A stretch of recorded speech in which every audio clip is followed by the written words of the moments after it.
Bonjour, Hotep, chers tous. J'ai été autorisé de faire rapidement cette petite capsule pour faire une révélation. Oui, c'est toujours dans le cadre du vaudouisme, mais c'est une révélation spéciale qui n'engage que moi. Je répète, ça n'engage que moi. Avant de commencer, je tiens à rappeler une chose. Je ne suis pas un politicien. Que ceci soit le plus clair possible dans votre esprit. Je ne suis pas un politicien. Je ne fais pas de la politique. Je suis un métaphysicien. Et en tant que métaphysicien, j'ai le droit universel d'épiloguer sur tous les concepts et les domaines de connaissance. Parce qu'en réalité, la métaphysique, c'est la connaissance racine. Ça veut dire quoi? Seule la métaphysique peut vous permettre de comprendre les choses de façon racine, à la racine. Ce que je vais aborder avec vous, d'abord, on m'appelle Sri Joseph Awandino, je suis instructeur spirituel, je suis métaphysicien, je suis homme de la tradition. Je tiens à préciser encore une deuxième chose. Je ne fais pas partie de ceux qui ont consulté le TOFA. Mais une consultation annuelle a été faite. Je suis un homme de la tradition. Je pense que cette consultation a été faite pour le Bénin. En tant que dignitaire, c'est mon devoir de donner mon point de vue sur la clarification, en clarifiant un peu les contours de ce takan. Bien, donc, je veux apporter ma lumière, mais par rapport à un pan précis. Ceci ne veut pas dire que j'ai pris une position politique. Je n'ai pas de parti politique, je n'ai pas de position politique. Je suis un métaphysicien, que ce soit le plus clair possible. Et je suis au service de mon pays.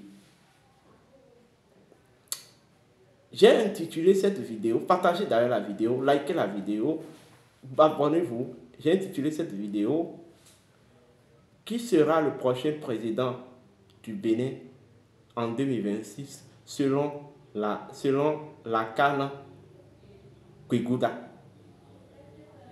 Révélation exclusive et explosive. Ce que je vais faire, je vais procéder à travers le paradigme africain. En fait, l'énonciation des symboliques.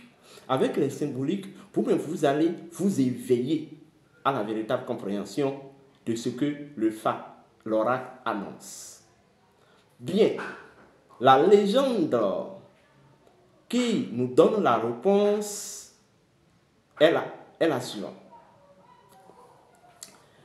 Dans le pays de Ilé régnait Métolonfi. Métolonfi avait 3 enfants. Les 3 enfants ne sont pas, d'autres étaient au pays, d'autres faisaient, les 2 premiers faisaient des navettes entre le pays et l'extérieur. Mais le dernier qui était le Benjamin n'était pas au pays. Donc, la mort du roi Métolonfi fut arrivée. Le roi est allé à la forêt. Comme on le dit, puisque le roi ne meurt pas, le roi est allé à la forêt. À Hosuyalata. Et après les cérémonies, il va falloir qu'on intronise un nouveau roi. Il va falloir qu'on intronise un nouveau roi. Et l'enfant héritier c'est l'enfant aîné. Dans ce moment, il n'était pas au pays. On a envoyé la commission que voilà, ton papa a voyagé, a fait le grand voyage. Il va falloir que tu viennes et que tu occupes son poste. Donc, il a pris toute sa famille, sa femme, ses enfants et il voulait rentrer au pays. Mais il y a une fleuve, suivez-moi bien, qui traversait, en fait, et pour venir dans le pays, il y a une fleuve qui venait dans le royaume, il y a une fleuve qu'il faut traverser. Donc, ils étaient dans le bateau ou la pirogue en venant en plein milieu du fleuve. Le conducteur a stoppé en fait le trajet et a dit bon, que lui, il a un petit souci, il a une envie, il veut faire l'amour et que lui veut faire l'amour avec la femme du prince. Et le prince s'est énervé en disant mais comment lui va dire, de quel droit il dispose pour dire qu'il va faire d'amour avec, s'il va tenir des rapports sexuels avec sa femme. Alors, maintenant, le prince s'est énervé. Et le pirogue, celui qui est en train de conduire le pirogue dit, soit tu me laisses coucher avec ta femme, soit je renverse la barque et nous tous, nous allons mourir. Nous allons mourir par noyade. Nous mourrons par noyade. Le prince héritier ne voulait pas tempérer. Alors le piroguier, il a renversé le pirogue, tout le monde est mort. Donc le premier enfant est passé. Le deuxième enfant, lorsque les gens attendaient, les émissaires attendaient, l'enfant ne venait pas, ils ont appris que l'enfant est mort par noyade. Ils ont dit bon, nous allons envoyer des messages au deuxième enfant. Ils ont dit bon, ils ont envoyé un message, un émissaire qui lui a chargé que son papa a fait le grand voyage, c'est lui qui doit prendre sa place. Il a dit ok, il a pris toute cette disposition, il a pris sa femme, ses enfants, ils ont pris le pirogue pour rentrer chez eux. Au beau milieu,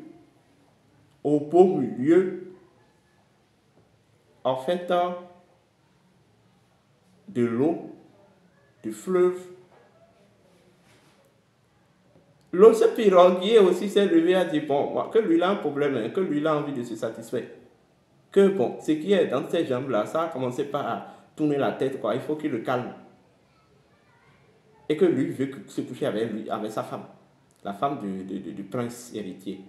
Et le prince héritier s'est énervé là, il dit, mais c'est pas possible. Comment tu vas te coucher avec ma femme, c'est ma femme et autres. Et le pirogue dit, mais soit tu te laisses faire, soit je renverse le pirogue, nous tous nous mourrons. Et le prince n'a pas voulu comprendre. Le piroguier a renversé le pirogue et tout le monde est mort. Pas noyade. Les émissaires qui doivent en fait introniser le roi attendaient, ils n'ont pas vu, ils ont dit bon, on va envoyer le message au troisième enfant, le Benjamin. Ils ont envoyé un émissaire et de lui dire tout simplement que son père a fait le grand voyage, il doit venir prendre le trône. Mais il avait déjà appris que les deux premières personnes, les deux premiers aînés sont morts au cours du chemin. Donc il a eu le réflexe d'aller vers le Fa. L'oracle, il a demandé au Fa sur quel horizon, sur quel arcane je peux rester pour aller prendre le trône de mon père, sain et sauf. Sur quel arcane je resterai pour devenir roi sain et sauf, sans aucun problème, aucun embâche, et avec bonheur, prospérité, paix, longévité et tout. Et Begouda est sorti. Begouda dit qu'en réalité, il doit prendre patience. Et non seulement il doit prendre patience, qu'on doit lui faire une cérémonie. Et que la cérémonie se fera avec 2 pigeons. Et après les 2 pigeons, on fera aussi une cérémonie à sa femme. Donc, Begouda a dit, en voulant partir là, dès qu'il va vouloir partir avec ses enfants, sa femme, sa maman, il garde les 2 pigeons dans la barque. Et ce que les pigeons vont lui dire au cours du chemin, il le fait. Mais il va amener d'abord sa femme. Et il a amené la femme vers le bocal, vers le dignitaire et le prêtre du phare. Et le prêtre du phare a pris ce qu'on appelle de la moutarde. C'est une moutarde qui sent correctement, qui est restée là, qui s'est frottée, qui sent correctement. Ils ont pris cette moutarde, ils ont fait la cérémonie à la femme du prince. On a passé correctement la moutarde sur son corps. Sérieusement la moutarde sur son corps. Et lorsque cette moutarde est passée sur le corps, on a dit bon, ils peuvent démarrer. Donc ils ont pris la barque, ils sont en train de partir. La femme, la maman, le prince et les enfants. Arrivé au beau milieu du fleuve, le piroguier s'est levé et a dit bon, qu'il faut qu'on arrête. Que lui, il a envie, il doit coucher avec une femme. Mais l'oracle avait dit qu'il doit bien habiller sa maman, qu'il doit vachement, très bien habiller sa maman, ce qu'il a fait d'ailleurs. Donc, lorsque le piroguier s'est levé, il a dit que j'ai besoin de faire l'amour, j'ai besoin de satisfaire mes bassesses, mes envies, il faut que je me couche avec ta femme. Et le type, il a voulu crier, et le prince a voulu crier pour lui s'énerver. Et les oiseaux ont commencé à crier en disant Sourou. Et lorsqu'il a entendu le son des oiseaux, il s'est tué, il s'est calmé. Parce que Sourou veut dire patience. Donc il s'est souvenu en même temps, il s'est calmé. Donc le roi et le prince et le piroguier pensaient que celle qui s'était bien habillée, que c'était la femme du prince. Donc il s'est jeté sur la maman du prince. Il s'est correctement couché avec la maman du prince. Il a correctement baisé la maman du prince. Et en réalité, puis il a fini et il les a conduits jusqu'au bord de l'eau. Le prince, il est rentré, on l'a intronisé, il est devenu roi.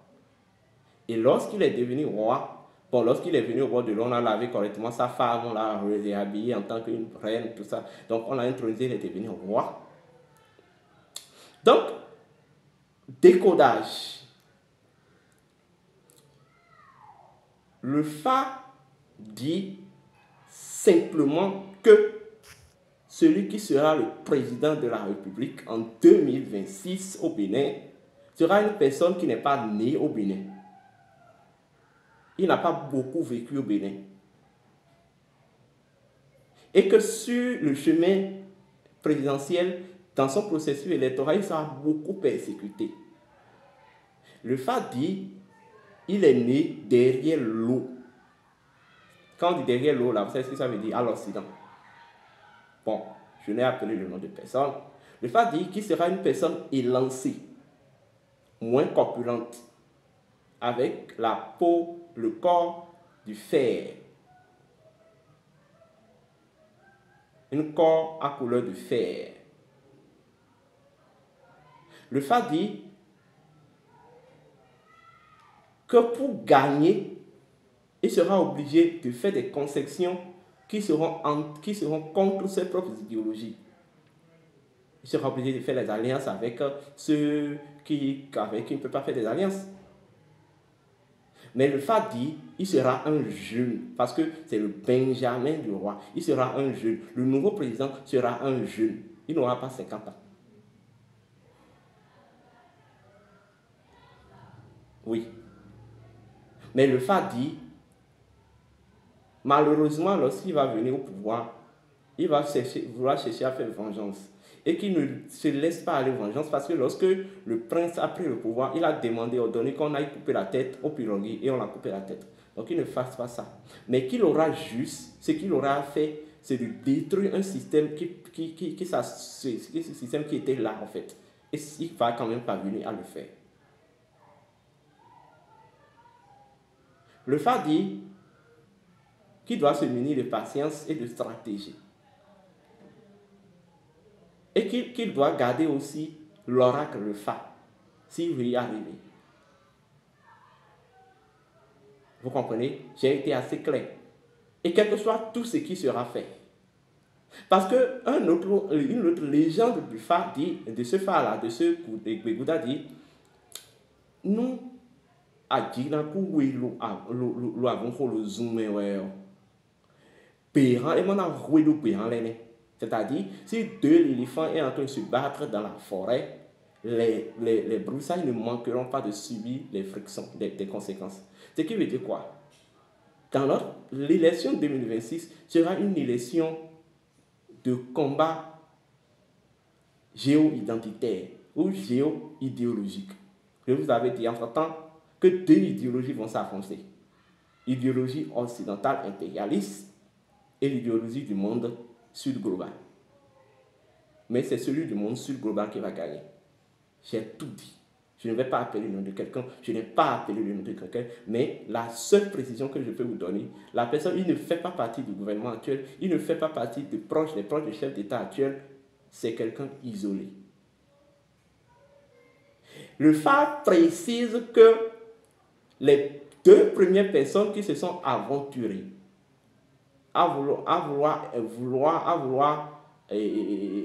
ces deux premières personnes qui ont voulu s'aventurer sur ce poste de conquête du trône présidentiel ont été éliminées d'une façon flagrante.